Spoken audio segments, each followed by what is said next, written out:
Hi எல்லாருக்கும். நம்ம இன்னைக்கு நிஃப்டி எந்தெந்த லெவல்ஸ் வரைக்கும் ரீச் ஆயிருக்காங்க அப்படின்றத பார்க்கலாம் வாங்க. இன்னைக்கு டிஸ்பிளேஸ்மெண்ட் வேல்யூ எல்லாமே பாசிட்டிவ்ல இருக்கு. 945K பாசிட்டிவ் ஆயிடுச்சு. ஸோ நம்ம டிஸ்பிளேஸ்மெண்ட் வேல்யூ எது வந்து கிரேட்டரா இருக்கோ அந்த சைடு தான் மார்க்கெட் போகும்ன்றத நம்ம கண்டுபிடிச்சிட்டோம். ஓகேங்களா?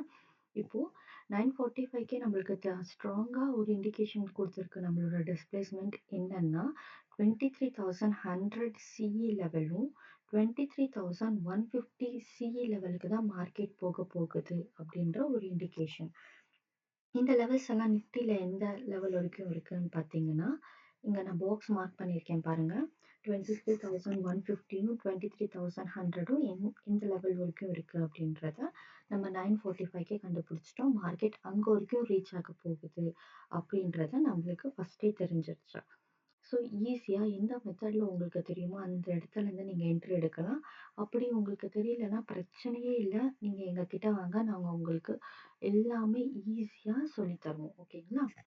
அதுக்கப்புறமா பாருங்க, டிஸ்பிளேஸ்மெண்ட் வேல்யூ எதுக்கெல்லாமே வந்து அதிகமாயிட்டே இருக்குன்னு அப்படின்னு பார்த்தீங்கன்னா, 23,000 CE லெவலும் ஆட் ஆயிருக்கு.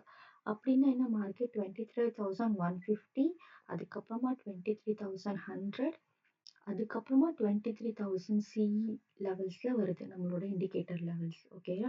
அப்போ நம்மளுக்கு கன்ஃபார்மா தெரியும் 23,100 வரைக்கும் மார்க்கெட் கன்ஃபார்மா வரப்போகுது அப்படின்றத நம்ம ஃபிக்ஸ் ஆயிட்டோம். ஓகே, நம்மளோட டார்கெட் வந்து 23,100K வச்சுக்கலாம். நெக்ஸ்ட் பாருங்க, மார்க்கெட்ல எவ்வளோ ஈஸியா நம்மளோட லெவல்ஸ் எல்லாமே அப்படியே டச் ஆயிருக்குன்னு பார்த்தீங்களா? டிஸ்பிளேஸ்மெண்ட் வேல்யூவும் அதே மாதிரி இன்க்ரீசிங் ஆர்டர்ல இருக்கு. நம்மளோட லெவல்ஸ் எல்லாமே வந்து நிஃப்டி தொட்டிருக்கு. நாம இந்த இண்டிகேட்டரை வச்சு நம்ம ரேஞ்ச் தான் கண்டுபிடிக்க போறோம்.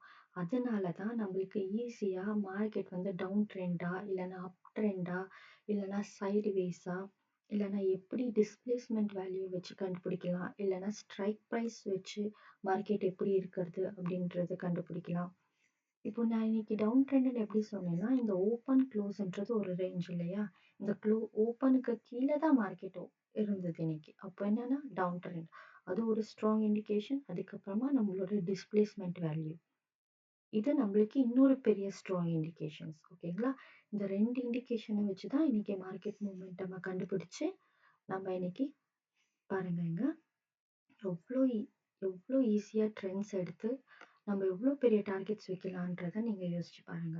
இந்த அட்லீஸ்ட் இந்த ஹைல இருந்து இந்த ஹைன்னு மார்க் பண்ணியிருக்கேன்ல, அங்கேருந்து நீங்க மார்க்கெட்ல என்ட்ரி ஆயிருந்திருந்தாவே ஒரு 100 ஆர் 150 பாயிண்ட்ஸை ஈஸியா பிடிச்சிருந்திருக்க முடியும். மினிமம் இந்த இண்டிகேட்டரை வச்சு ஒரு நாளைக்கு 50 பாயிண்ட்ஸ் உங்களால எடுக்க முடியும். சம்டைம்ஸ் இந்த மாதிரி லக்கி டேலாம் இருந்துச்சுன்னா 100 பாயிண்ட்ஸ் வந்து கன்ஃபார்மா நீங்க எடுக்கலாம். நீங்களே பாருங்க. உங்களுக்கு எந்த டவுட்ஸ் இருந்தாலுமே எங்களை காண்டாக்ட் பண்ணுங்க. ஓகேங்களா? பாய்.